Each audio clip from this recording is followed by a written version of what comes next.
Mm-hmm.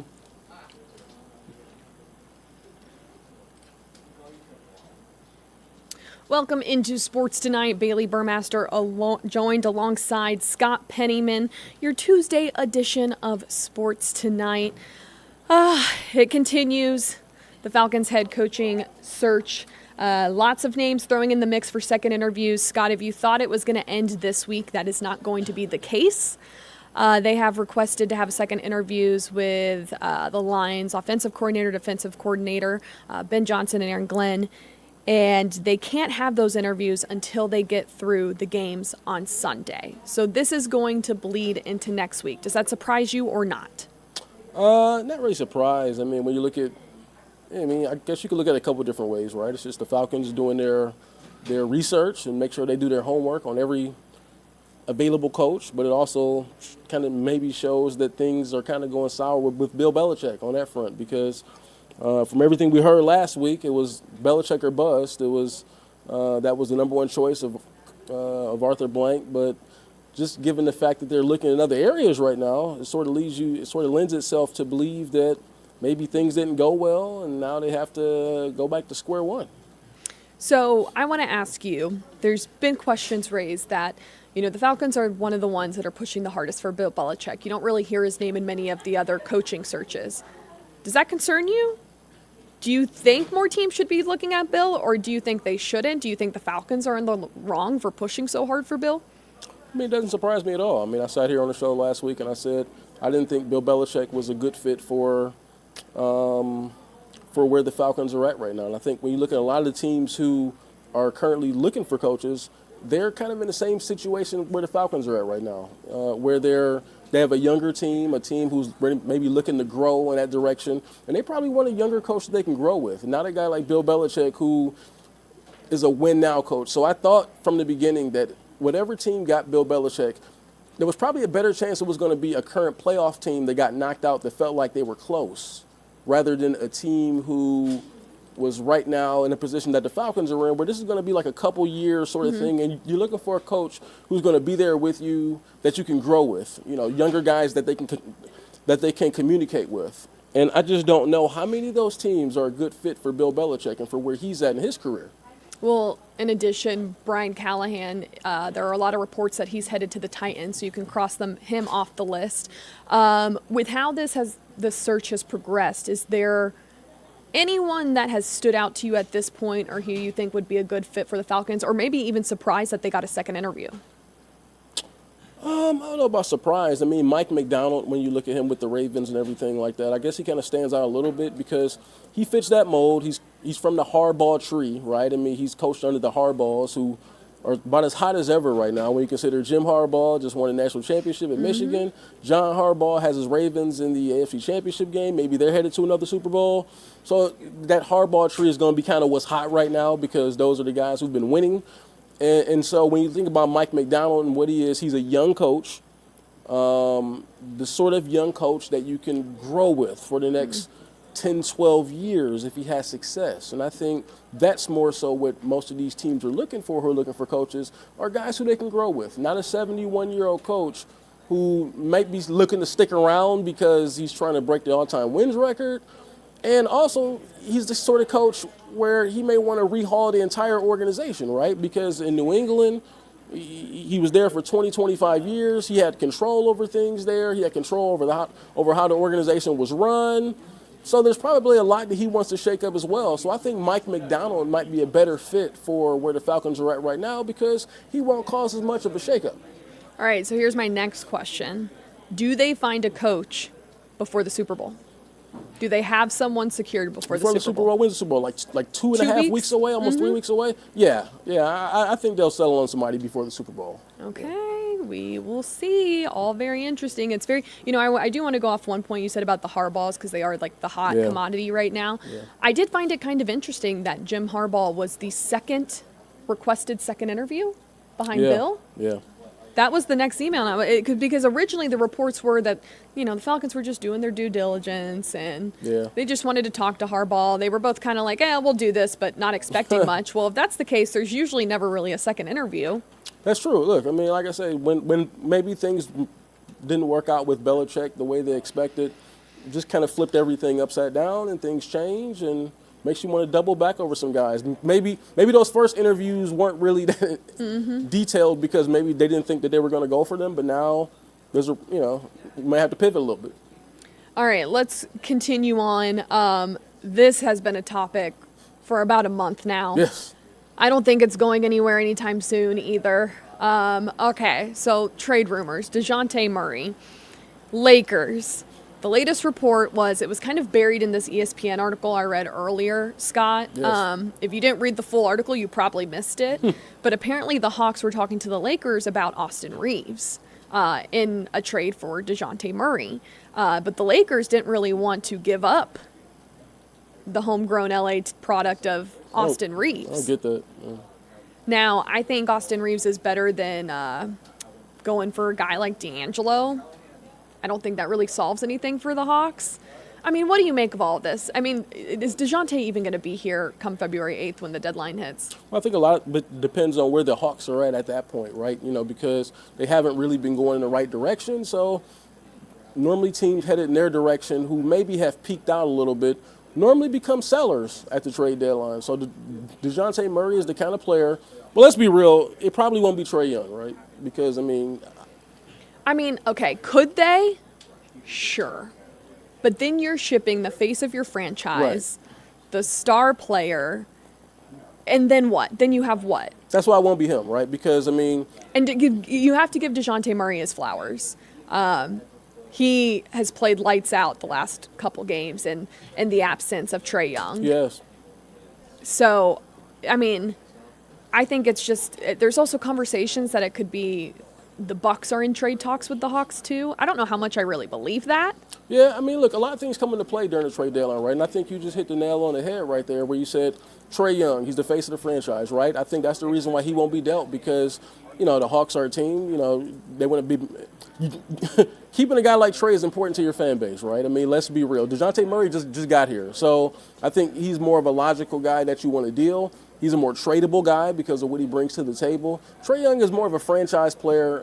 He's probably, unless they get the doors blown off with a deal, he's probably going to be here, right?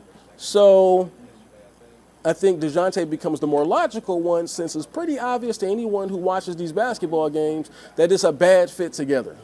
And I think that's the thing right now with where they're at because DeJounte by himself, well, not by himself, but without Trae those few games, looked pretty good, right? Hit a couple game winners and then, but I think when those two guys are together, it's a smaller backcourt. They don't really complement each other all like that. So I think it's not a good fit. And I think that's what they found out, right? Like they were expecting this to be a matrimony that really showed out on the court, and for some reason it just hasn't. I don't think there's necessarily anyone to blame. No. I also think the team defensively has really struggled. That doesn't help things. You can put up all the points you want, but if you can't play some defense, you're gonna have some issues in the long run, especially in the Eastern Conference. So, and that's a symptom of a small backcourt too, right? When you think about defensively, it's really hard to be good defensively when you have two smaller guys in the backcourt. Most teams who have a really small backcourt do struggle defensively. Well, and think about it too. They have all these injuries. I will give them. That's part of the issue is all these injuries they have. DeAndre Hunter's supposed to be one of their better defenders, but he's not healthy. The best availability is being healthy. Yeah. And he's been out for weeks. Who knows when he's going to return? There was reports, I think it was like 2 weeks ago, where he was practicing and working his way back, and we still haven't seen him. So this team is having to lean on guys like Patty Mills and Garrison Matthews. I didn't even know Patty Mills was still in the league until you came here. Yeah, right? That's kind of right? crazy. Yeah. And like some people forget he's like Australian. Yeah. Until they hear his accent in interviews. So he's had a long, good career though. Yeah, he has. Well, that's why you go get vets like that, right? Because they're smart. They may not be the best players still, but they know how to play. They know how to be role players. And He's that's a plug important. and play guy. Correct. Yeah. Correct. All right. Well, let's talk about the earth-shattering news almost that came out of the NBA today. The Bucks fired their head coach, Griffin. He's 30-13. They're second in the Eastern Conference. Are you baffled by this? I would say I'm baffled by it, however, the team I root for, the Cleveland Cavaliers, people remember back 2016 season when they won the NBA championship, fired their head coach David Blatt when they had, I believe their record was 30-11 at that time, and they fired him for Ty Lue because understand where the Bucks are at right now. The Bucks they're going to have good regular seasons, right? They're going to win between 50 and 60 games a year just because they have Giannis and because they have Dame Lillard. They're a championship level team year in and year out. They didn't want a new coach there to help them win games. They didn't need that. They were already winning games. What they needed, they need to be playing at a championship level. And I think with where they were at defensively, they were struggling so bad defensively most of this year. I think that's what started to grow the whispers that they might look to go in a different direction than Adrian Griffin. And when you're grading teams by a championship level of quality, then yeah, I mean, it's not that surprising. So I still wasn't a fan of them getting rid of Bud. Yeah. That didn't sit right with me. I feel like that was a management decision. And Maybe then it shouldn't after have. that, it was Giannis being involved in who the next head coach was. And look Yeah. how this has turned out. We can't shy away from the fact either that Jimmy Haslam has a stake in the Milwaukee Bucks now. Well, he likes to fire coaches, so we know how that goes. Well, and Tom Withers, an AP reporter out of Cleveland, covers the Cavs, and he was at the Cavs-Bucks game last week, and he reported that he saw Jimmy Haslam go into the locker room, and it was just very weird, and the vibe around the Bucks team was very strange. Maybe now you know why. Maybe there was trouble in paradise, but I also wonder, I don't think we'll ever get the real answer of how much Giannis was involved in this decision. Maybe why. I thought it was really abrupt. Well, superstars are always involved in these things, right? I mean, so I'm pretty Are sure. they? I wouldn't say always, but maybe sometimes. Well, I think that Milwaukee Bucks organization has done everything they can to keep Giannis happy, right? As they should, because if there's no Giannis, then the Milwaukee Bucks organization become irrelevant. And So Giannis is not one of those egotistical athletes either. I don't think he's egotistical, but I think he wants to win. He wants to win think more so, too. championships. And I think that if he feels like that Griffin wasn't the kind of coach that can help them win more championships, then I can see Giannis going into the ownership's office and going, we got to get somebody else in here.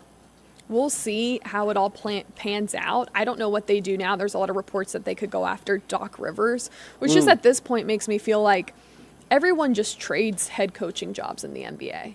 Look, let's just be real. In the NBA, the head coach is really just a prop, right? I mean, it's your superstar player that runs everything. The coach is a prop, and you'll stick around as long as he likes you. Once the star player decides he doesn't like you anymore, you're gone.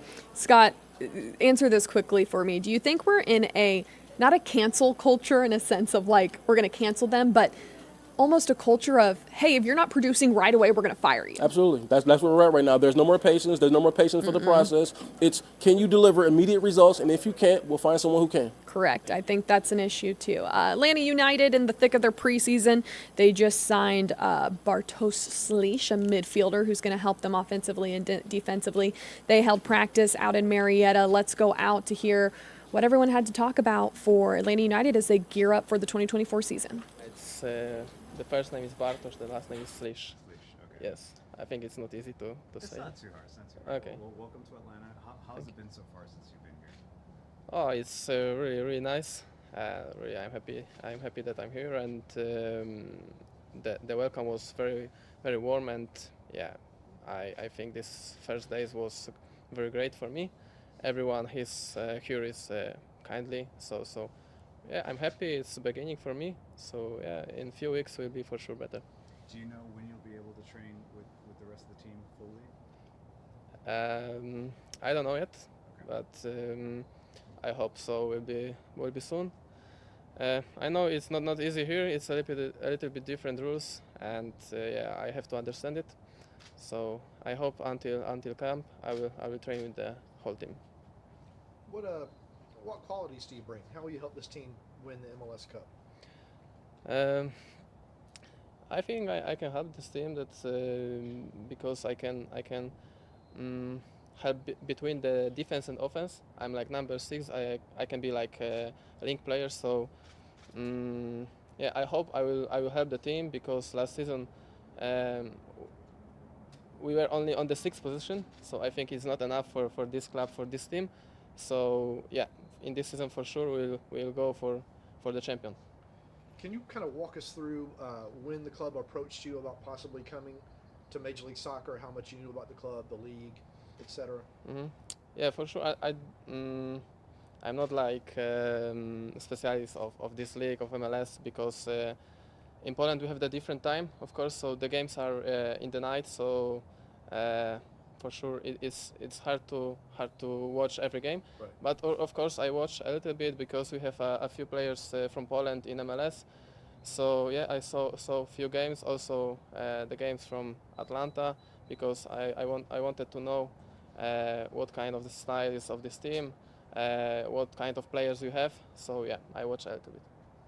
Did you talk to any of the players from Poland who are in MLS, Swiderski and maybe? Yeah, I spoke with Karol Świderski. Uh, I asked him for everything about the facilities here in USA, about living. So yeah, when I came here, for sure I almost know everything about this city, about this club, because I wanted to know that where I go. So yeah, I think it's good decision. It's a little bit the step for me to go forward to make a progress. Yeah. Can you tell us more about how Legia played, their style of play, and how you fit into that? What was your role? Okay, yeah, I think it was a different style because in Legia we play with three defenders. Here we play with four. So yeah, I think it's a huge difference. But yeah, I will adapt. It's not a problem because I'm not so young guy. I have in this year I will have 25 years. So yeah, I think it's a matter of time. And after the camp, for sure, I will be ready for the Have you challenges. played in front of a four? Yeah, for sure. It's I think in every team you have the different style. So we started also with four, but we changed it for the three defenders, and yeah, I think we played a long time because it was like 2 hours in this system. So we knew each other on the pitch and like the behaviors also. So of course I have to learn each the guy here in Atlanta, how they play, how the style of they're playing. So yeah, like I said, it's a matter of time. At Legia, you typically played with a midfield partner, right? Yeah. When you build that partnership, like you will here, probably with Tristan, but with others as well, what do you look for in creating chemistry with a midfield partner? Okay, I think it's also like understanding when I have to stay, when I have can go the higher, because at Legia we played with two midfielders, so I think it will be similar. So when I will go higher, the Tristan for sure will stay or another guy, and yeah, I think it's like that. Yeah. When the opportunity came to you at Atlanta, what put you over the top in deciding to come to Atlanta United? What does it mean? What kind of made the decision for Okay. you to come here? When did you make that decision? Okay, like I said, that is the step forward for me. So also I think that the MLS is every year is better league. So I hope also in this year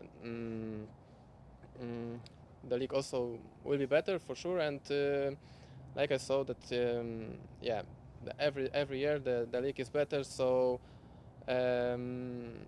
also I think that MLS is how to say. I think more people from Europe also watch the MLS than Ekstraklasa. I think also the Ekstraklasa is not easy league to play. It's very physically. So yeah, I have to see how it will be here in MLS. But yeah, I think I will adapt very soon. When you watched Atlanta United before you came here, what did you see? How would you describe the team's playing style? I think first of all will be that Atlanta always is in offense, and when I watch also the highlights, I don't know that it was like 80% of these highlights was like Atlanta was in offense. So yeah, I know that this coach also liked to play offensive football.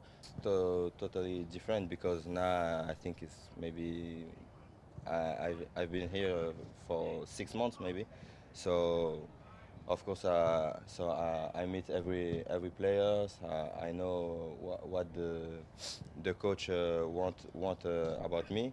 So yeah, I'm more comfortable. I know my importance on the team. So yeah. What do you think is new right now with the team? Are you training anything differently? Is there a different emphasis than perhaps last season?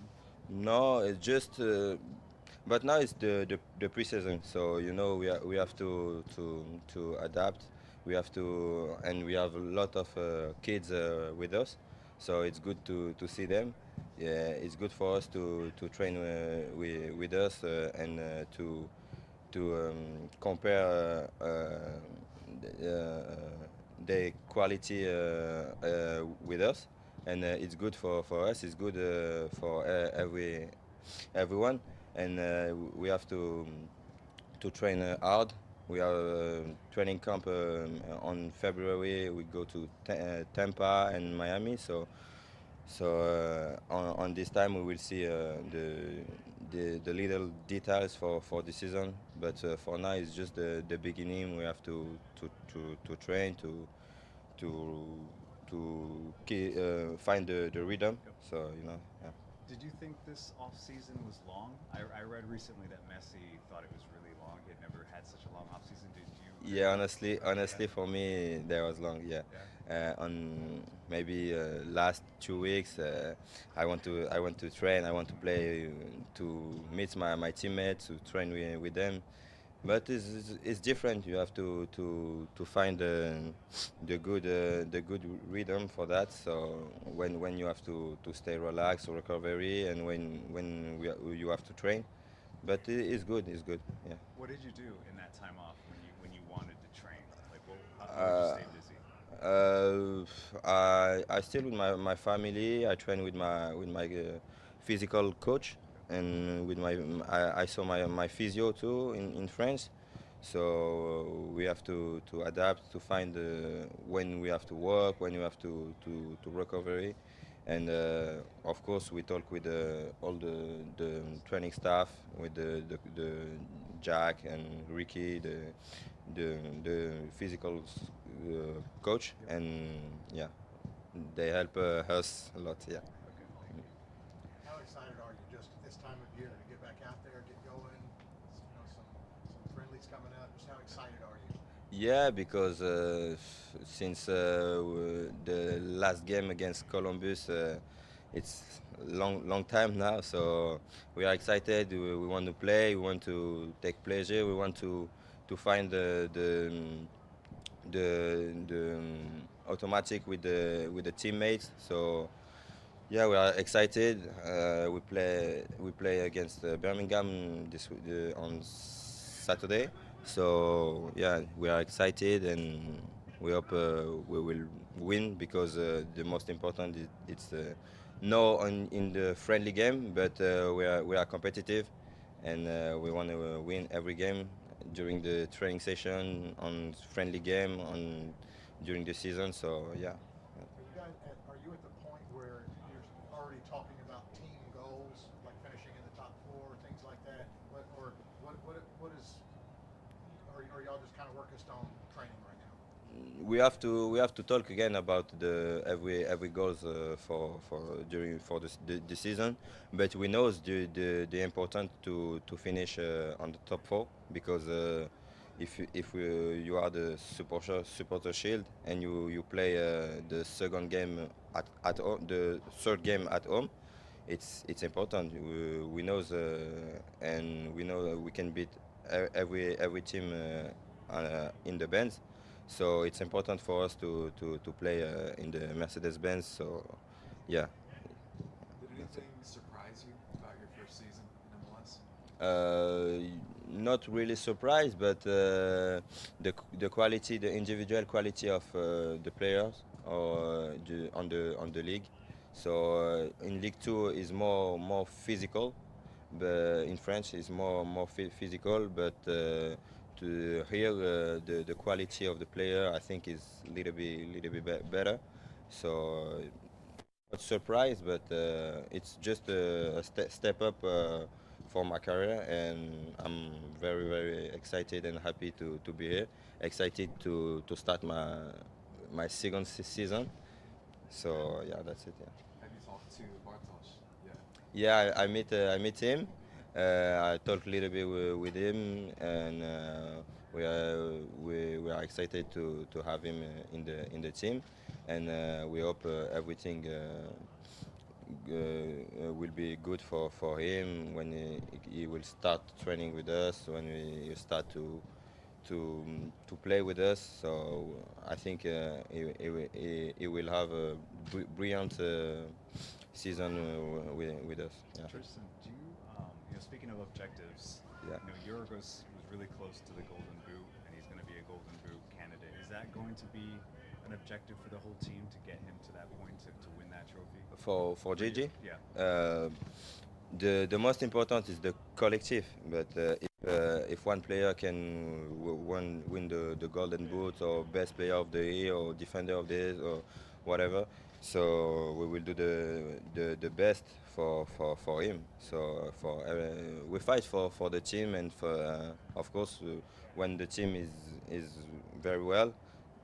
The one or two or three players can win some trophies. So yeah, if we can help someone, we will do.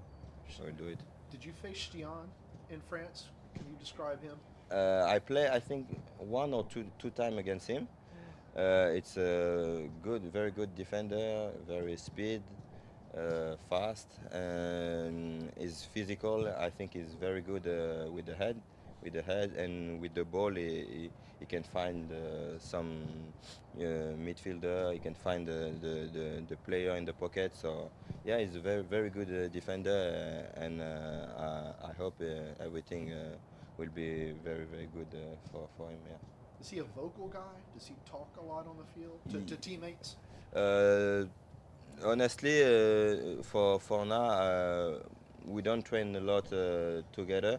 We talk a little bit on the locker room, and he tried to speak French, so because he's still a few years in France. So sometimes we talk in French, we talk in English, but he's a very good guy. So we are very happy to have him with us. When you get into these preseason matches, what do you try to get out of it? What are your goals going into a game like Birmingham? Find the rhythm. I think the most important is find the rhythm. Of course, we want to win, but if I have to just say one point important is find the rhythm for everyone. So for the young players, for the guys for the first team, yeah, it's find the good rhythm for everyone. What is your message to your teammates that are entering their first season of MLS and you might be expected to start or have a similar role as you? No, just stay yourself, stay yourself, and play your football. If the club wanted you, if about your quality, and you just have to keep your ID and stay who you are, and that's it. Yeah. Let's wrap up as we always do with a little what is on your mind. Scott, I'll let you go first. My what's on my mind is a question to you. What Okay. kind of bag is Baker Mayfield about to get this offseason? That's the only question I got. I mean, he I got some don't money know. coming, doesn't he? Does he? I think he's going to get a Absolutely. lot more money than. I'd be surprised if it's longer than a 3-year deal. Because I also think you saw in that Lions game, Do a late interception. yeah, he got you there. You got to give him that. But also, those are also things that can't happen. It's a whole lot of quarterbacks. So I don't know. It's a whole lot of quarterbacks that don't even get you there, though, right? I'm with you. He played really well this season, Yeah. and you got to give him his flowers. So I am with you. For me, Trae Young is in the player pool. USA Basketball announcing for the U.S. Men's National Team, along with about somewhere in the 29 other players. So something worth watching as well. He'll get in. He should. Yeah. He also, I think, has to choose to play for them as well. Right. He's in the concussion protocol right now for the Hawks. We'll see how that progresses. It's kind of a lengthy process where the NBA is concerned. So we'll see how that progresses. Some people are estimating he might be back Friday, but we still do not know. So we will keep you posted on that. But for this edition of Sports Tonight, I'm Bailey Burmaster alongside Scott Pennyman. That will do it. Make sure to join us tomorrow. Have a good night.